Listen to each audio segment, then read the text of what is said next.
I look back and, people used to laugh at me because I used to always tell them that I get in the shower and I look in my mirror in the shower where I shave in the shower, and I look in the mirror and I go, great things always happen to me. And I Yeah. always, and I give myself a little, yes, yes, yes, and I tell people about it, or I say, I'm alive, I'm awake, and I feel great, and I feel good, I feel fine, I feel this way all the time. I do that every single day. And I've probably done that for 24 years, maybe now. And I look back at my life, and now obviously great things don't happen to me every single day. My life is not perfect. I've gotten tickets, I've gotten car accidents, I've had, obviously I've had bad days. Sometimes I don't feel good, sometimes I get depressed, sometimes I have, anxiety, sometimes I have stress. But if I get up every single day and I tell myself, I go through those, the breathing and the gratitude, and I get my mindset right, it's just amazing how many more great days I have. Because nobody's 100%, but I have a lot more great days than most people. And so, you talk a lot about like the poison, and you said anything beyond what we need is poison. It can be power, laziness, food, ego, ambition, vanity, fear, anger, or whatever. That's poison. So tell me your thoughts about that. Yeah, exactly. Like too much of anything, like that pursuit, like we lose balance, we lose presence, we lose mindfulness. I think there's like it's the flow state. That like we were talking before about hustle and grind. Like hustle is the sympathetic nervous system and the autonomic nervous system, and then we're supposed to have parasympathetic where we rest and digest and recover, and we have autophagy and healing, and that's where self care is so critical. But instead, with hustle and grind, it's sympathetic, ultra sympathetic. It's states of like ultra vigilance all the time where we're not relaxing, where we're not lowering that frequency so that we can recover. And when we're constantly in those states, we're not able to heal. The body is breaking down. It's like pushing and pushing and pushing the gas for more and more and more. You're trying to fix the car like I was while it's going 80 miles an hour down the road. It should be hustle and flow. We should be getting into flow states.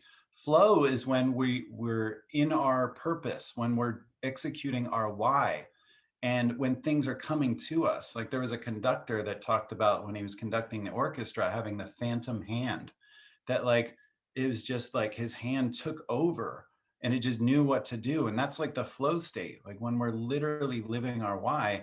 So yes, there's times when we have to hustle, but it should be about getting to the why, getting about to the flow state where things come to you, where you're not always chasing, where you're not heads down and grinding all the time.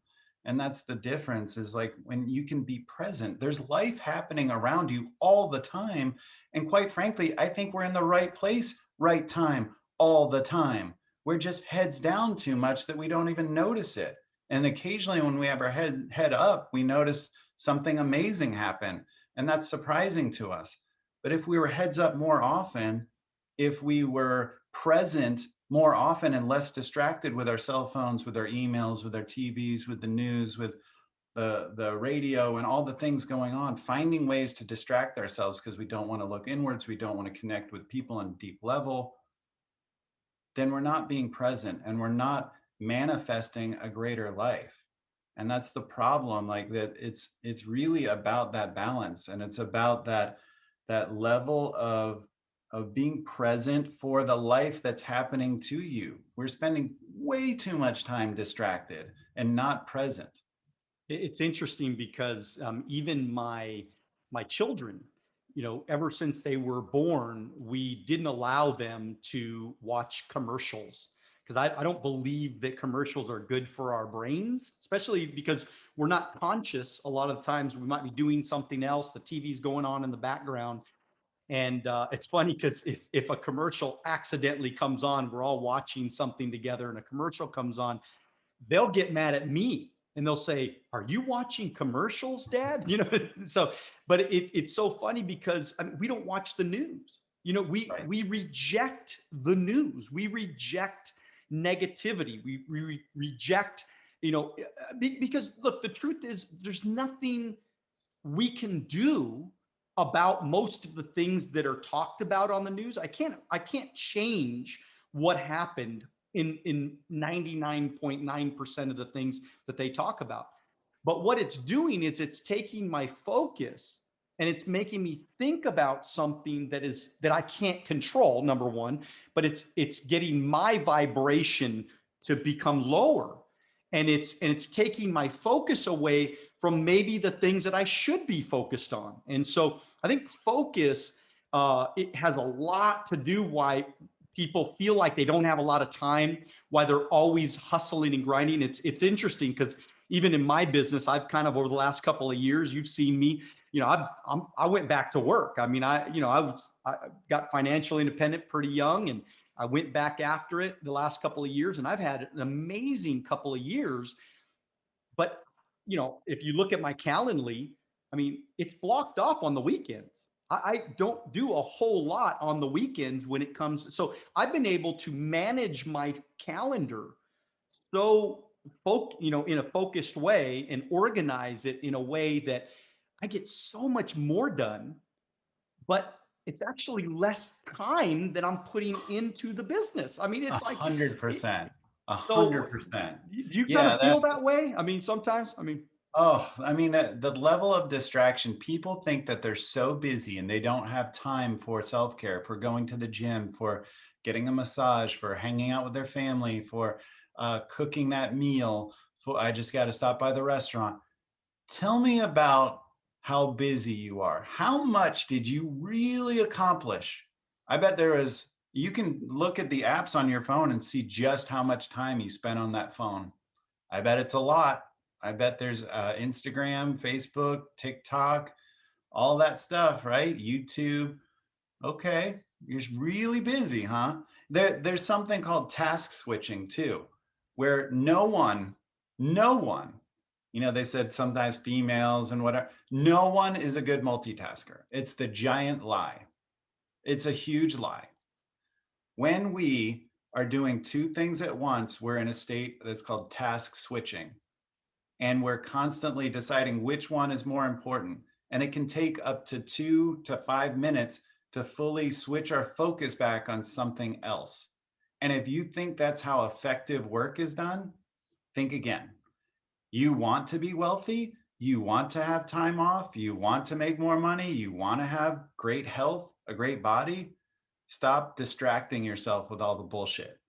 yeah, no, well said, man. I mean, I did get excited because I was looking at one of your posts, and you said that red wine is pretty good for you, for like anti-aging, right? And you said blueberries and green tea and onions and parsley and cacao and coffee and strawberries. You know, so I just decided, you know what, I'm just going to drink a couple of bottles of wine a day and I'll be great, man. I'll live till 150. I'm just kidding. But tell us a little bit about anti-aging because, I don't know. For me personally, I love my green drinks. I mean, green drinks are very important to me that I have them 3, 4 times a week and nice big ones with lemon and spinach and cucumber and coconut water and I some other things that she puts in there for me. But I feel so good when healthy things are going in my body, and I feel like I don't know. I mean, and I'm not like a perfect faster. I don't think I do like the perfect cycles or anything, but I think I've always been a pretty decent faster in the sense that, I sometimes I'll get focused on whatever I'm doing and I forget to eat. So that's a little form of me just, at the end of the day, and I'm like, you know what? I'm not hungry. So if I'm not hungry, why eat, right? Why eat just because my parents told me to eat 3, 4 meals a day or whatever it is, right?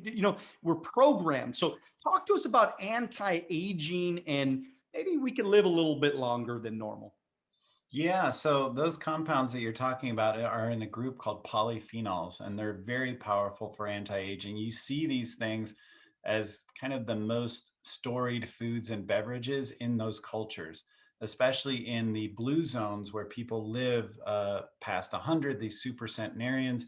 You're seeing things like green tea is legendary in Asia, and it has EGCG present in it, a polyphenol. And with coffee, there's a polyphenol called chlorogenic acid. And strawberries have one of the most powerful, actually, called ficitin. That was actually shown to be the most powerful so far that we've seen of the polyphenols. And then there's other ones like in blueberries, pterostilbene, and in red wine, it's trans resveratrol. You've probably heard about that. And actually, the alcohol in the wine does enhance the bioavailability of that resveratrol. And what's really interesting is the drier the climate, the hotter the climate, the tougher the climate that those grapes are grown in, the higher the polyphenol level. It's called xenohormesis, where just like in our bodies, the hormetic stress, meaning like a stress that enhances adaptation, um, that same thing is happening with these grapes because they're under duress. And so it needs more of these polyphenols to protect them. And so therefore, when you get a wine that's probably drier and less sweet and from a drier, more arid climate, then that wine is actually going to be much higher in these polyphenol levels. Thank you for watching our short clips on Alonzo Academy. If you'd like to watch the next short clip, click here. If you'd like to watch the entire podcast, click here.